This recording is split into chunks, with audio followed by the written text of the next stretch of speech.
Morning message, Sunday, November the 15th, 2020.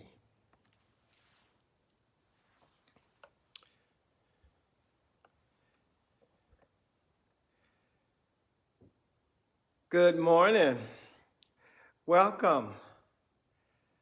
I want to invite your attention this morning to the book of Nehemiah, chapter 2.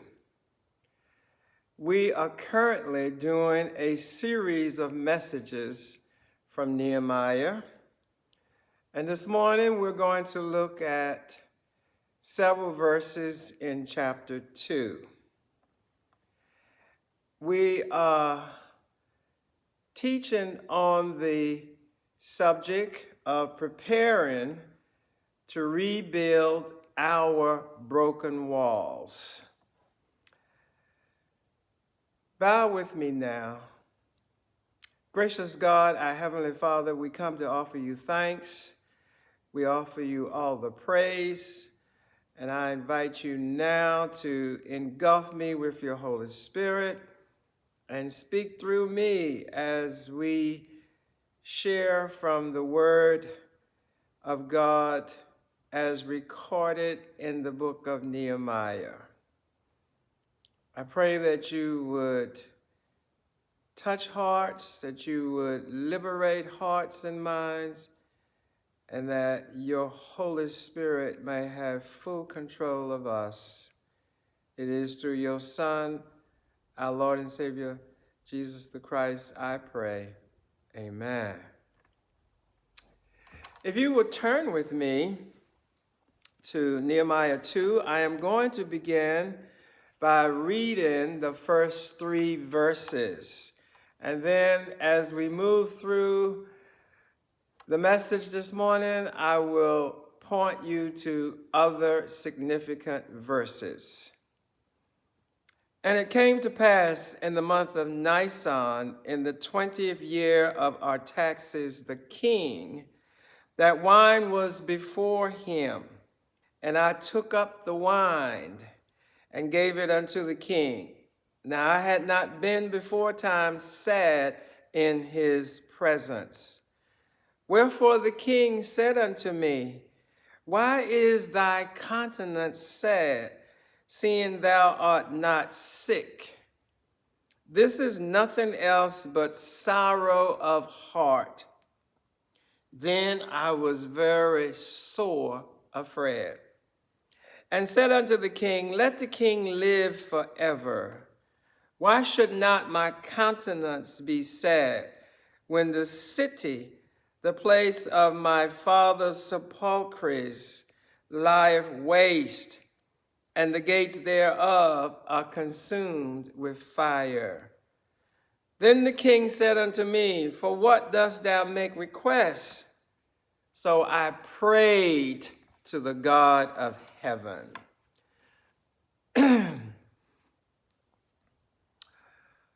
Since most of you have not been with us over the past 2 weeks, again, I want to inform you that we are in a series of messages on preparing our broken walls. A few weeks ago, we highlighted the brokenness that is in our homes, how our families are broken through the many losses, loss of jobs, loss of finance, loss of loved ones, and how our communities are broken with there is so much poverty that is surrounding us and so many catastrophes that are plaguing us. Our schools are broken. Education has seemingly become something that is not so much valued, and our administrators and teachers are unappreciated. Our nation is just bulging with so much brokenness and bitterness and anger and disparity. And the church is not exempt. The church, the one place, the one institution where love should prevail, seemingly has become insensitive and uncaring. And perhaps even what plagues it more is the spirit of judgmentalism. But if there ever was a time that we need to begin to rebuild the walls of our society, the walls of confidence, the walls of equality, the walls of genuine brotherly and sisterly love and spirituality. It is time that we would be about planting seeds of integrity, love, respect, and peace that will aid in restoring self-esteem and helping us individually and collectively to once again begin to realize that we have all been created with gifts and talents, and to our Creator, we are important. The church is called to be the forerunner in this rebuilding. And Nehemiah is our role model. You know, there always needs to be someone that can be a model for what we need to be practicing. In this case, Nehemiah is our role model to learn helpful and healthy lessons on rebuilding broken walls. Nehemiah has already helped us to understand that during challenging and difficult times, as we are currently in, that it is important for us to persist in praise. Yes, we need to not cease a moment of praising our awesome God and persevere in prayer and plead for God's mercy and help as we prepare to be about this great work. Today, God is calling you and me to prepare to be a part of rebuilding our broken walls. It is important to note that Nehemiah was not a minister. He was not a theological student, nor a graduate from any theological school. Nehemiah was a layman.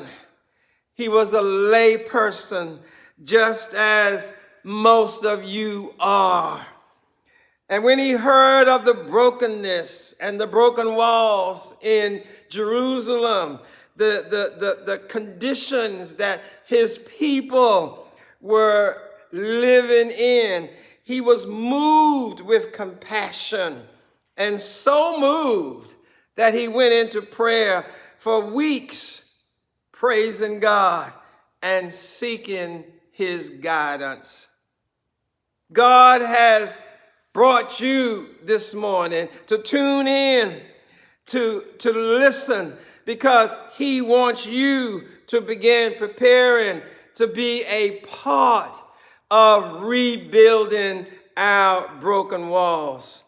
And I, as a servant of God, am pleading with God to move on your hearts and to ignite a fire in you so that you will enlist in rebuilding our broken walls. There is so much brokenness around us. The task of rebuilding will not be easy. It even might sound frightening to you right now, but Nehemiah has some helpful insight for us this morning. And as you listen to me read verse 3 and 4, there is a great antidote there for us. And that is, as we face the fear of this rebuilding project, we face it with prayer. Face fear with prayer. Nehemiah's heart was touched by the brokenness his people were experiencing.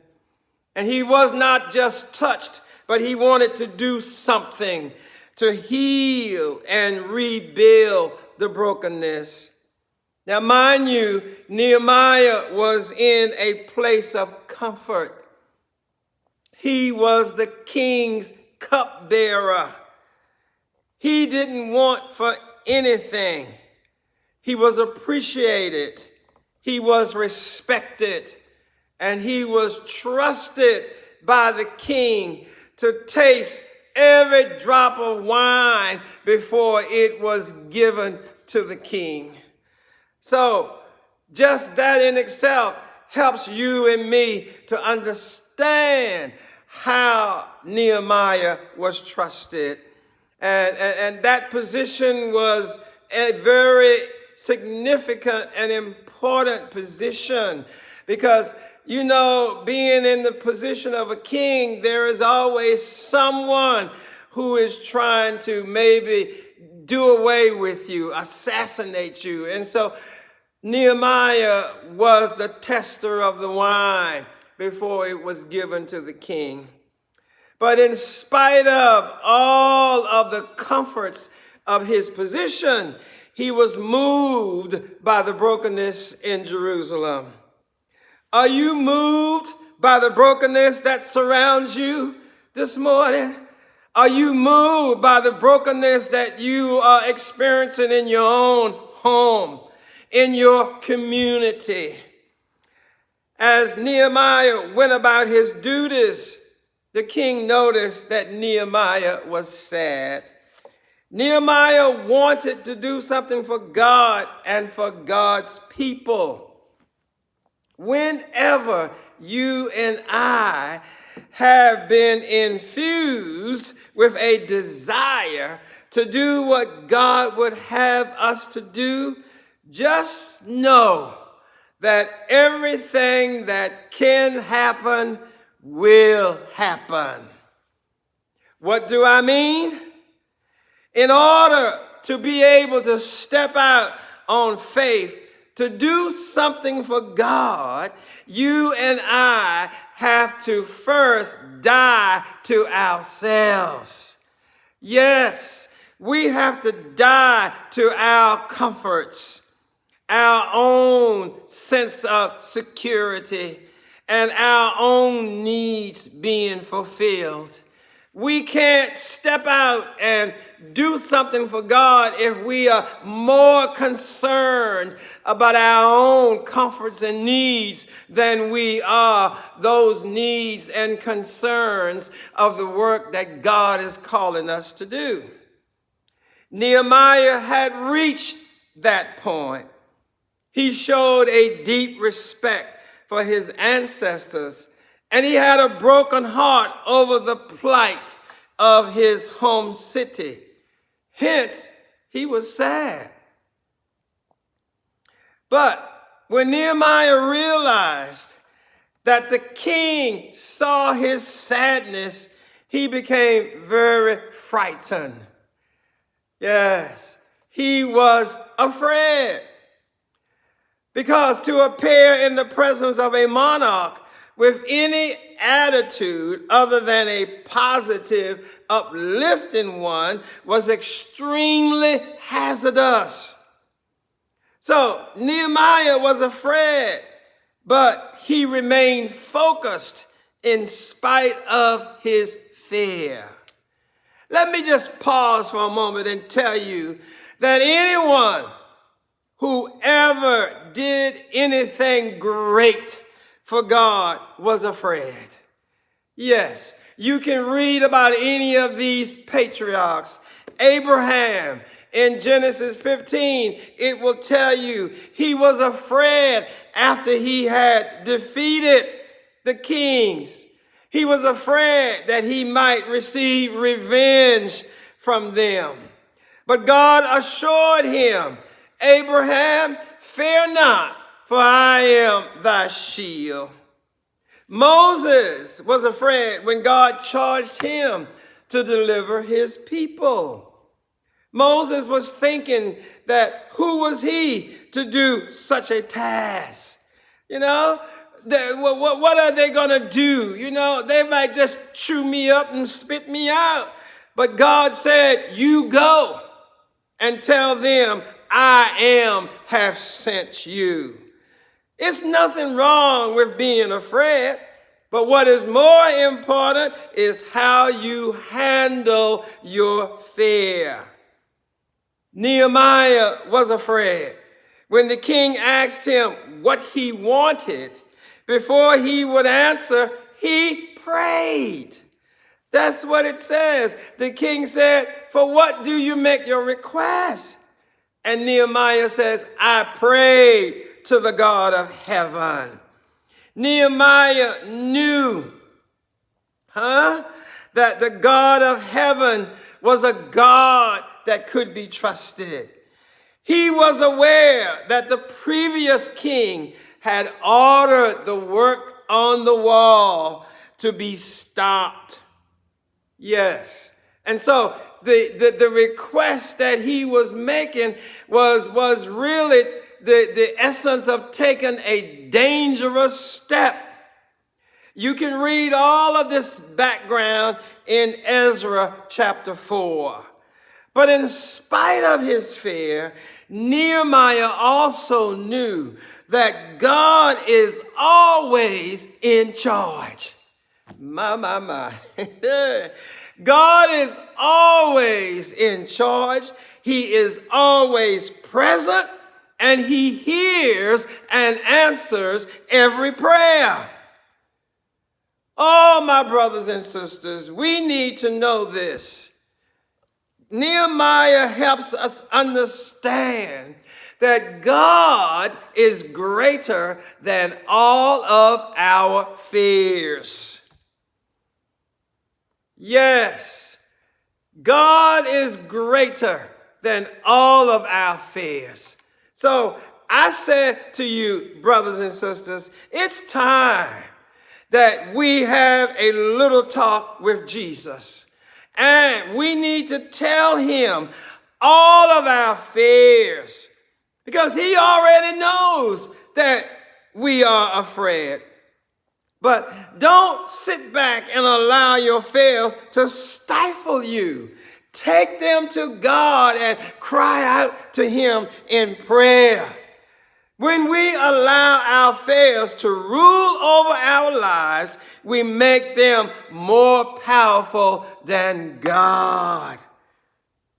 Nehemiah refused to allow fear to stop him from asking the king for help. Even though when he realized that the king could tell he was sad, he went and prayed. And through that prayer, he gained renewed strength to make his request to the king, because he felt he had to do what he felt God was calling him to do. Recognize your fear, commit it to God, and cry out to God in prayer. Trust in him to prepare you to do what he is calling you to do. As a result, if you read beginning at verse 6 on down, we will discover that the king granted Nehemiah every request. And guess what? God got the glory. Amen. Amen. But then when we pick it up and begin to read on, beginning at verse 9, Nehemiah is now on his way. And it says, "Then I came to the governor beyond the river and gave them the king's letters. Now the king had sent captains of the army and horsemen with me. When Sanballat the Horonite and Tobiah the servant, the Ammonite, heard of it, it grieved them exceedingly that there was come a man to seek the welfare of the children of Israel." Oh my goodness. So what do we see here? Already, opposition. It is important to note that whenever you or I attempt to do anything for God, there is going to be opposition. So what do we do with opposition? We face opposition with courage. It takes courage to face opposition. Courage is having the frame of mind that enables one to encounter and face difficulties and danger with firmness and without fear. Please get this now. I said courage is having the frame of mind that equips you to encounter and face difficulties and even danger with a sense of firmness, and you become fearless. It is really the sense of being brave. Nehemiah was a man of courage. As soon as Nehemiah arrived in Jerusalem, Sanballat and Tobiah became angry that anyone would want to restore the walls of Jerusalem. History says there had been opposition to rebuilding the walls of Jerusalem for over 90 years. In every generation, there are those who hate God's people and try to block God's purpose. There have been, and there still may be, those among us who are against God's purpose. And there may be, and there may still be, some among us who are against God's purpose going forth in White Oak Hills. And you can insert the name of your church in there this morning. And there might be some who just don't want to see God's purpose be done. So, my brothers and sisters, I say to you, expect opposition as you bond together and as you enlist to rebuild our broken walls. Expect that some will oppose you, because expecting it, you will be prepared rather than surprised. Nehemiah was a man with a courageous and fearless spirit. He trusted God to guide and help him. And because of his trust, the Lord gave him a strong spirit of determination. I challenge you with the words that God charged Joshua. Be strong and brave, for you will be successful. Oh, let me say it again. Be strong and brave, because you will be successful. Dare to be a Nehemiah, knowing that God is behind your task is the best incentive to move ahead in the face of opposition. When you and I trust the Lord, He will give us a spirit of courage, and He will give us the stamina that we need to carry out our task. Don't let those who are doing nothing for God stop you from doing something for God. Oh, you ought to say amen, because there's always somebody who's sitting around doing nothing but become aggravated and envious because you're trying to do something. Be like Nehemiah. Stand against opposition. Be courageous. Expect great things from God. Attempt great things for God, because we serve a great God. Hallelujah. Yes, we serve a great God. Face opposition with courage. Oh, when we read on now, I want to point you to verses 17 through 20 as I prepare to wrap this up.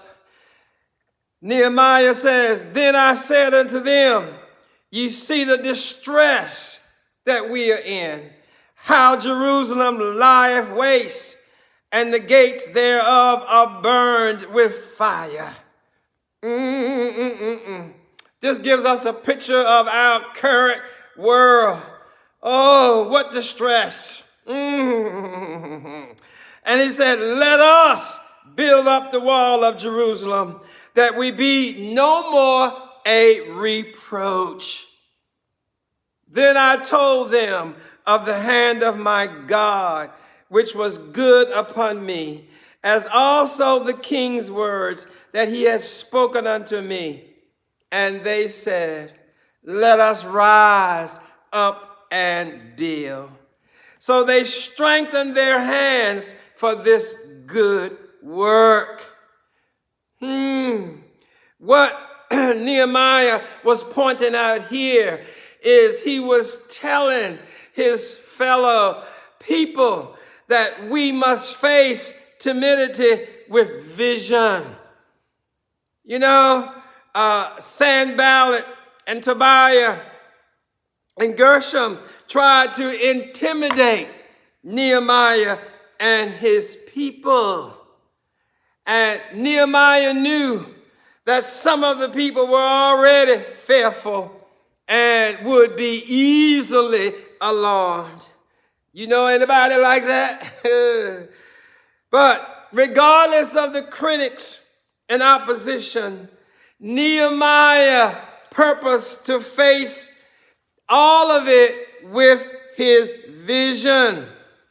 Yes, in some verses back, you will discover, if you read them, that while Israel rested and slept, Nehemiah went out and inspected the territory. He stepped out of his comfort zone, listening to God. And as he rode around in the night, he surveyed the damage and began to plan for what needed to be done. He envisioned that the walls of Jerusalem would be rebuilt.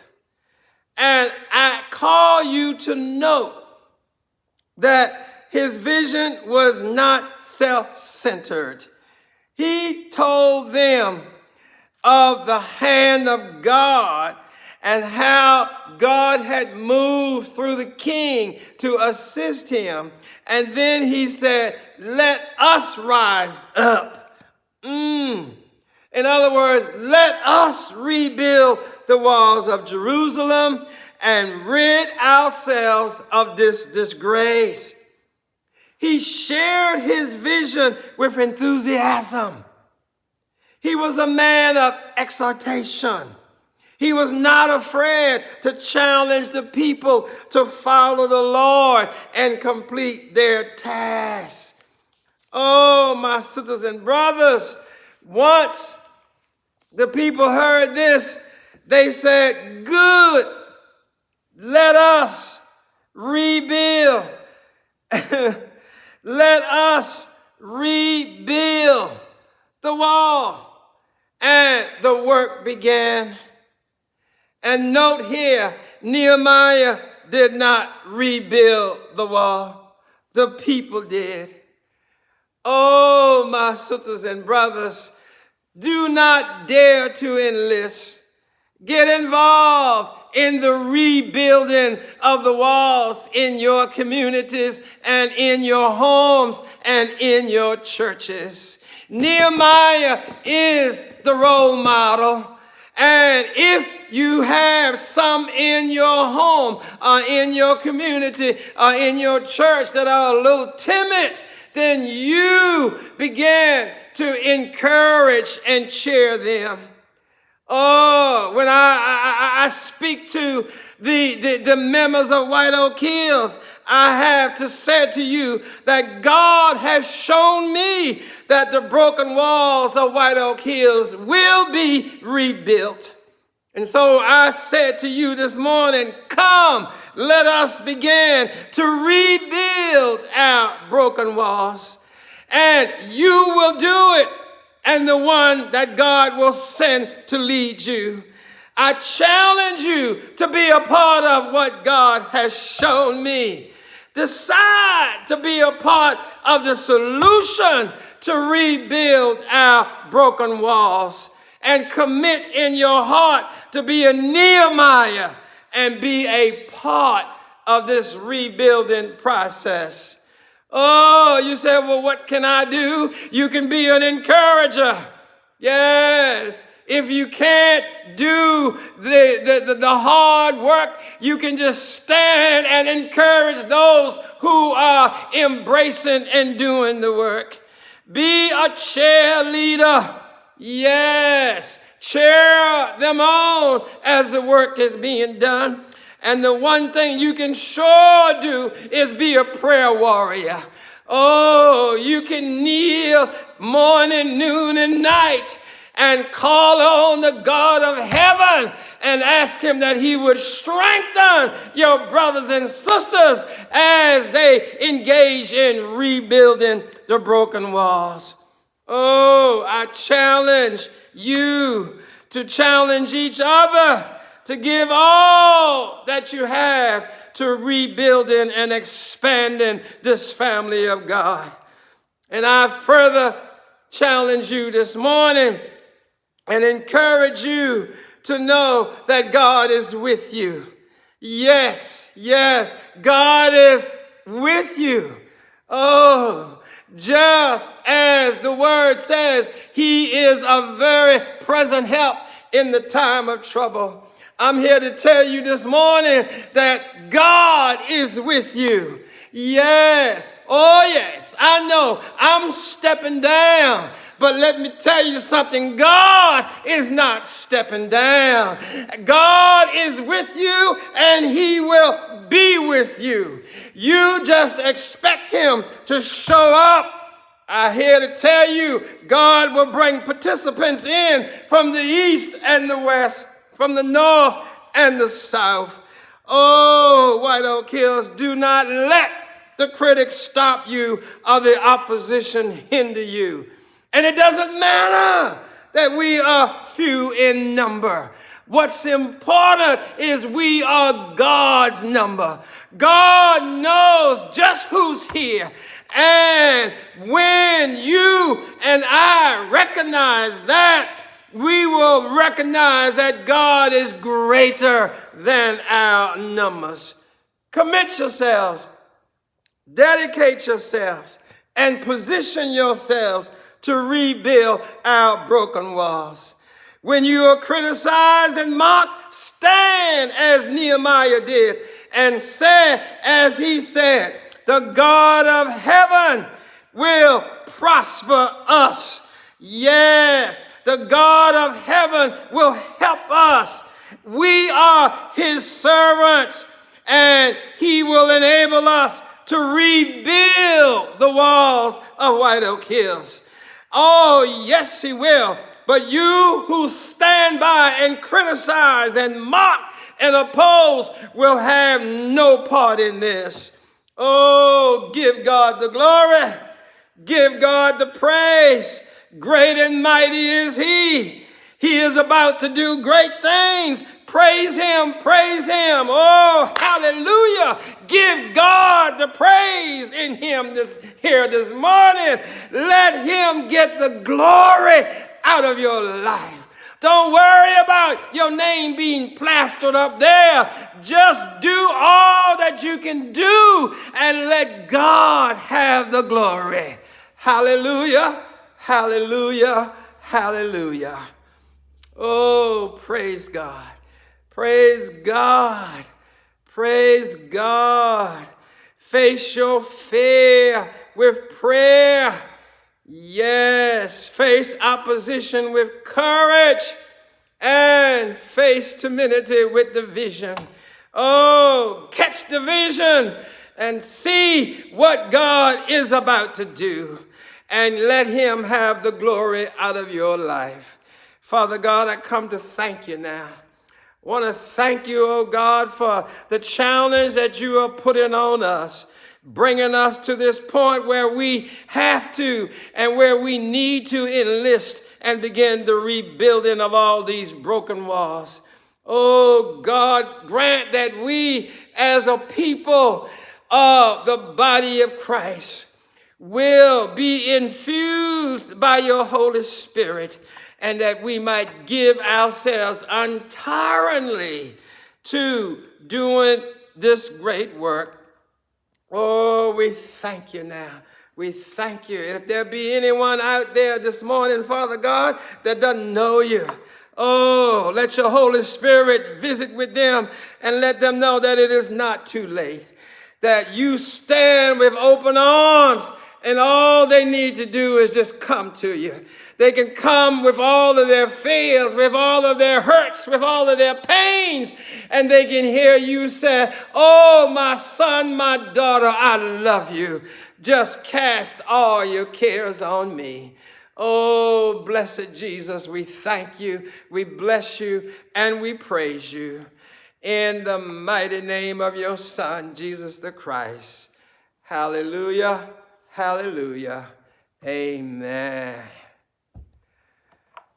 All righty, my good friends, members, loved ones, significant others, it's been good to share with you this morning. I trust that you have been challenged to become involved in rebuilding our broken walls. And I pray that you will trust God to give you the strength and that he will equip you with what you need. Oh, thank you now for joining us. And again, I encourage you to join us in the drive-in worship right on the grounds of White Oak Hills Baptist Church on Sunday mornings at 8:30. God bless you now, and may God keep you. May his spirit be quite alive in you. Oh, thank you, dear God, for another gracious opportunity to share out of your word. I pray now your blessings on your people as we go forth into another week. May we go knowing that you are with us. Oh, we love you, we praise you, and we bless you.